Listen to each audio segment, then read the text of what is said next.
Hello, I'm Dr. Ron Charles. Welcome to the program today. We were discussing the Psalm, the 64th Psalm of David, and this was written most likely during a time of extreme mental anguish for David because his son, his favorite son, Absalom, was rebelling against him. And before the actual physical rebellion of taking up arms, Absalom set the stage by discrediting David or attempting to discredit David, to turn the people's hearts away from David and to support Absalom instead. And this psalm was written during that time. David was not necessarily asking God for victory over Absalom in battle. God was just, David was asking God for just some peace. Just take me away from all of this, hide me from this. And in our situation in not only this country, but the entire world, we have had a very difficult time the last couple of years with this COVID pandemic. And the COVID pandemic has made a lot of enemies of a lot of people, or it was a cause of those enemies. And one of the catastrophes that did happen is the breakdown of trust and breakdown of relationships with one another because of the close quarters and because of disagreements with the cause of the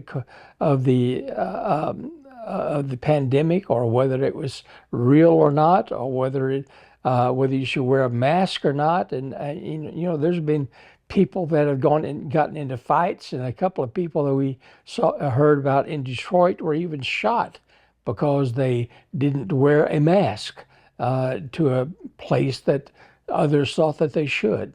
And so this thing has really caused some major difficulties.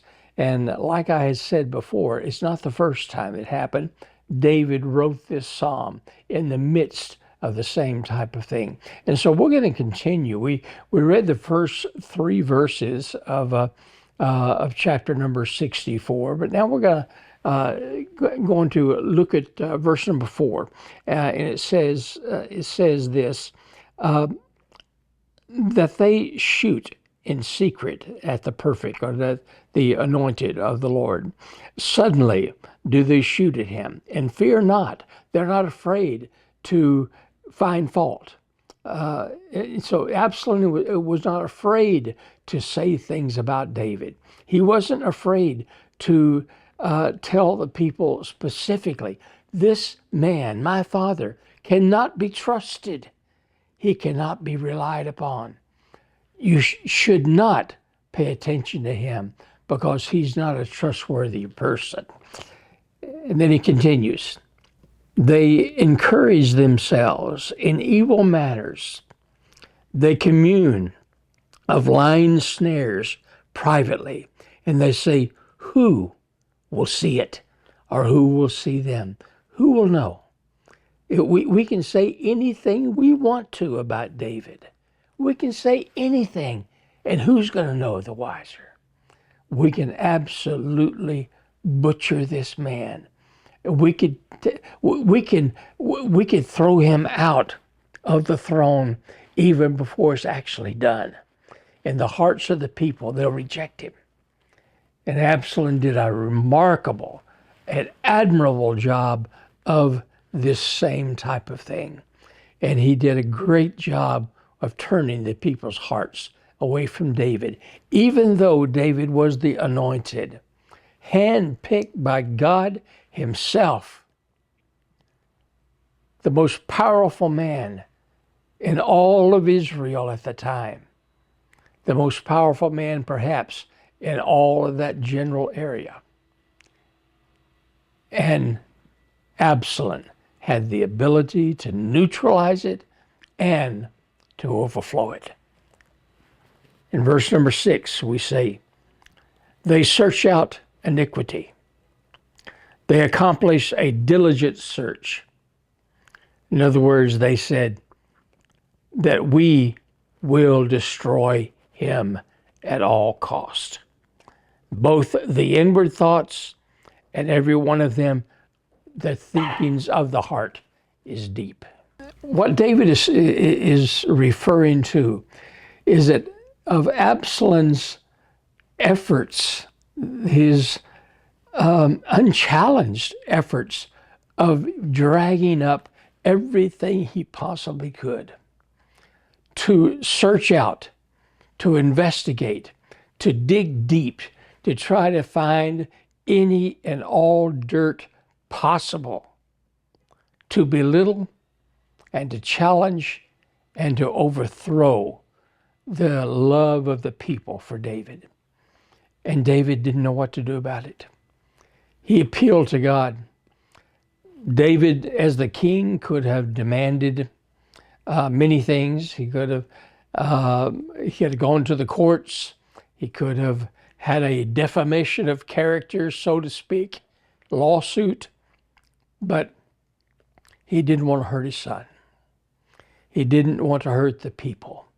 And so now he is at a point to where I didn't know what to do, and I don't know what to do.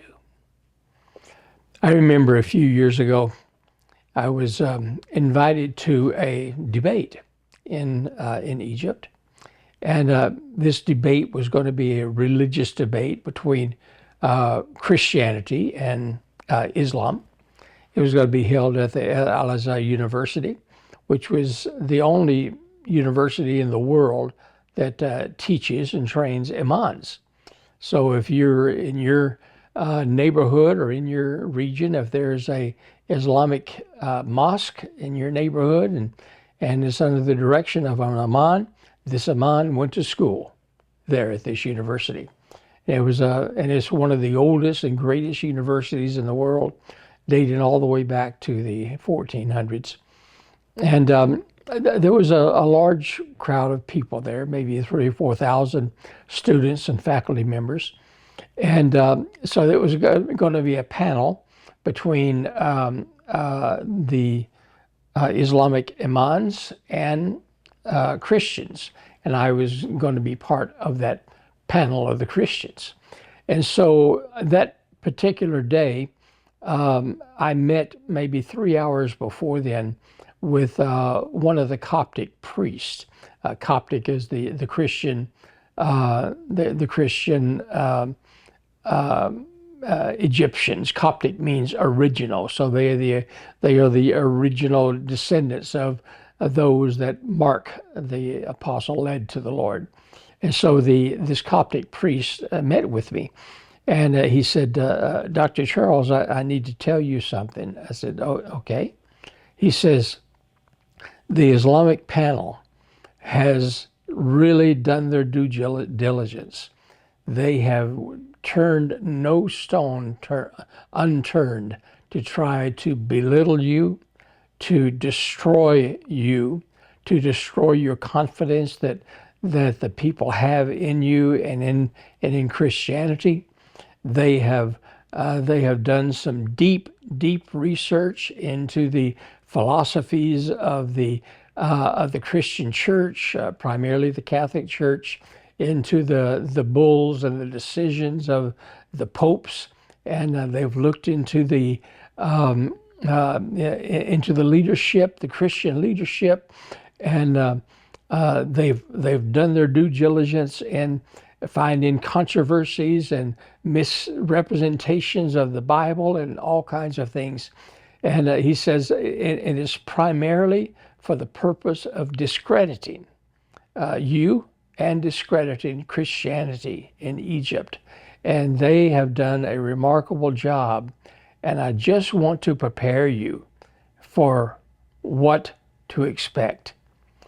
And that kind of knocked the props off from under me. I wasn't anticipating this. I wasn't anticipating this type of concentrated effort in trying to destroy our witness with the Egyptian people. And so I really didn't know how to react to it. I didn't know what to do.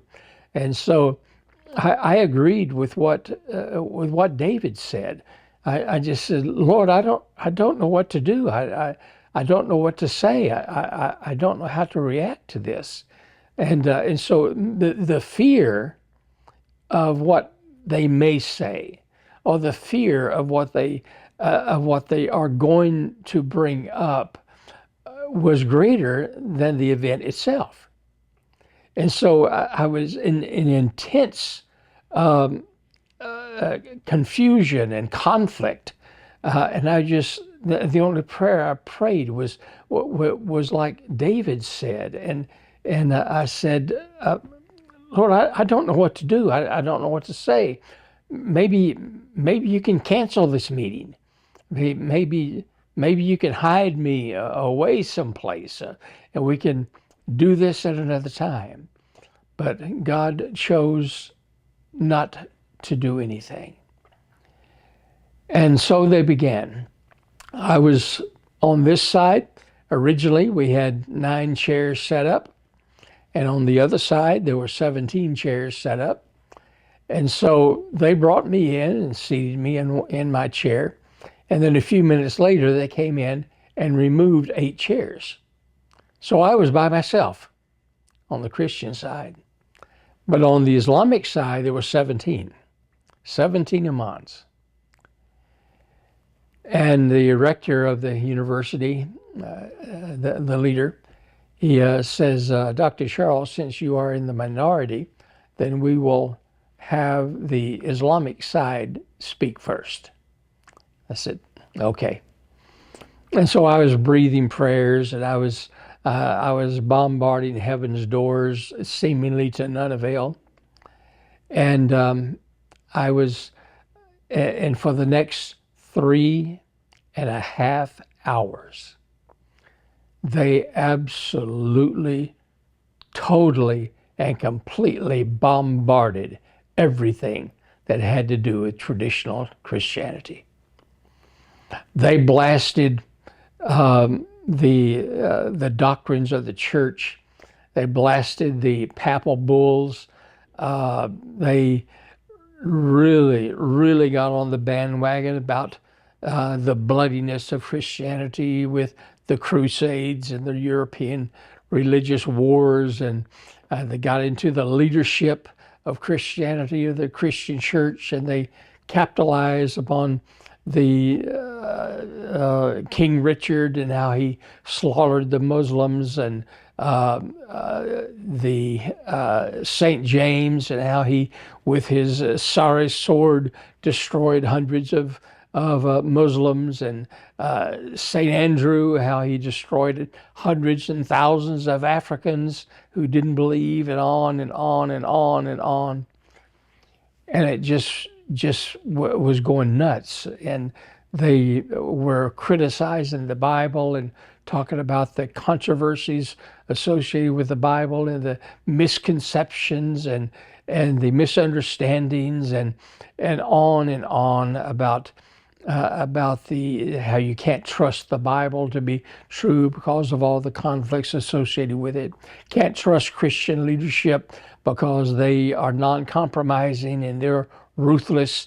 You can't trust the doctrines of Christianity because they're so different. Depends on the type of people, and there's inconsistencies, and there's and what is good for the Europeans is not good for the South Americans, and what is good for the South Americans is not as good for the Americans, and on and on. And they really did a great job of belittling Christianity, exalting the religion of Islam. And I remember one time, I really got my spirit began to get extremely angry, and when they were talking about the Bible at that point, when I got angry, and I raised my hand and asked to be excused for just a few minutes, and I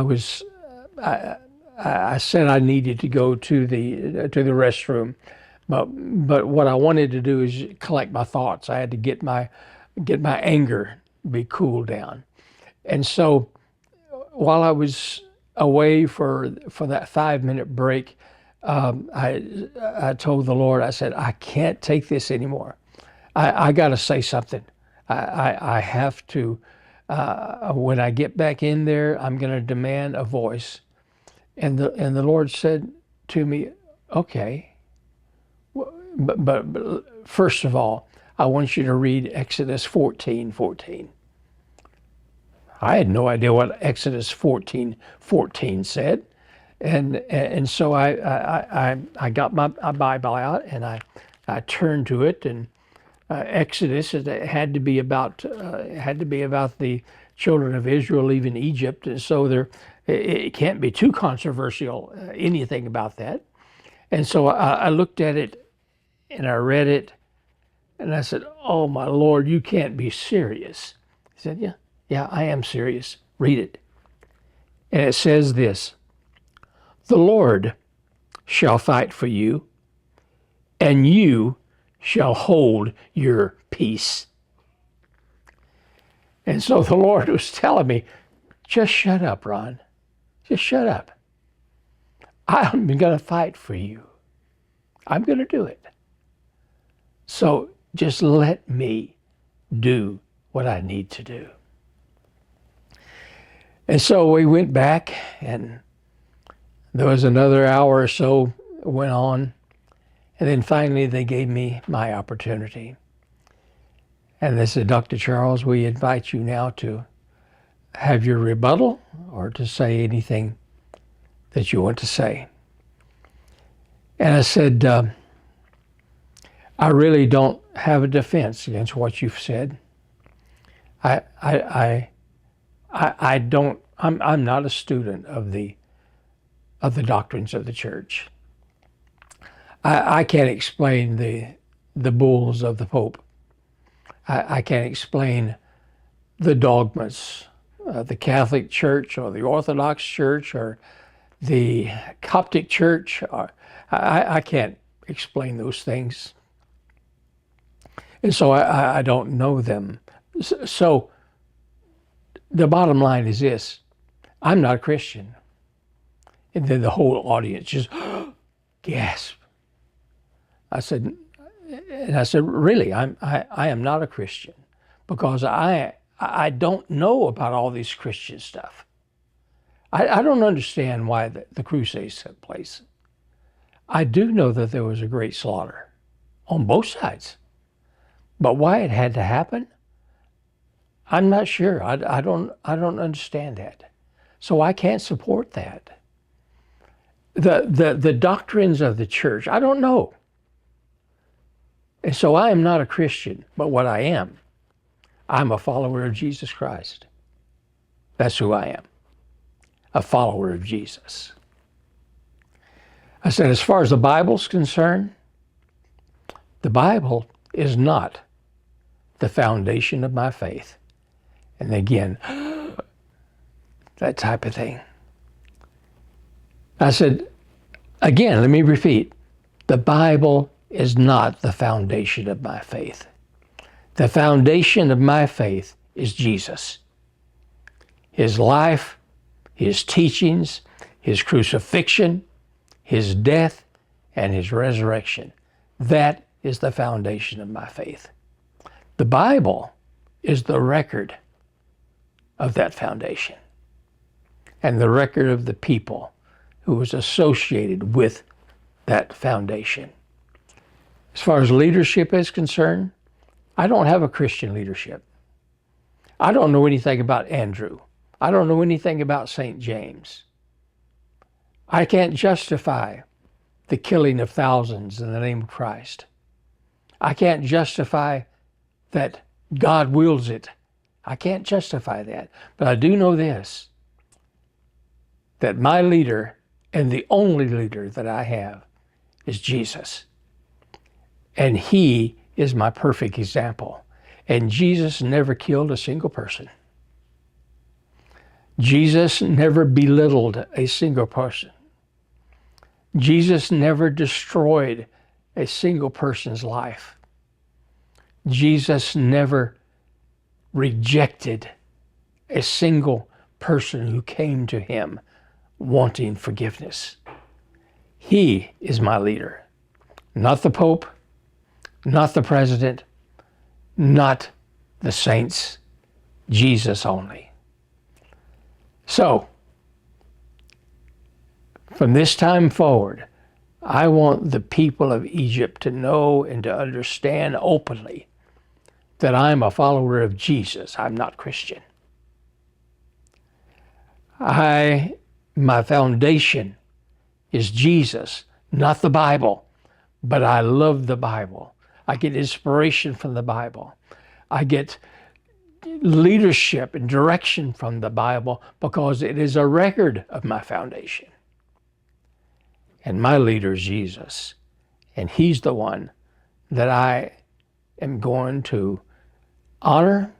And he is my perfect example. Now, doctor, this is all I have to say. Nothing more.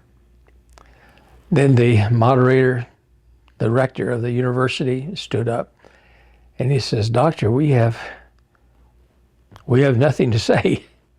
We can't respond to what you have said.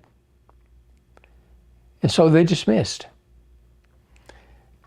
Everyone walked out and there was no clapping or any of that type of thing.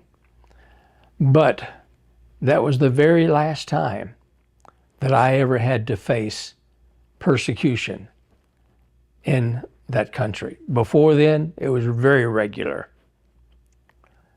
Before then, there was imprisonment. Before then, beatings. But since then, our Lord has made sure that he is being exalted, and the best way he is being exalted is so far protecting us. But he made it very clear, Ron, just shut up. Just keep your mouth shut, and I will fight this battle. And the only thing you have to do is lift me higher. The Word of God says that if I be lifted up, I'll draw all men unto me. And so if you're the person, you're the organization that's uplifting Christ, then people will be drawn naturally because they're drawn to him. David said, Lord, just hide me from this problem.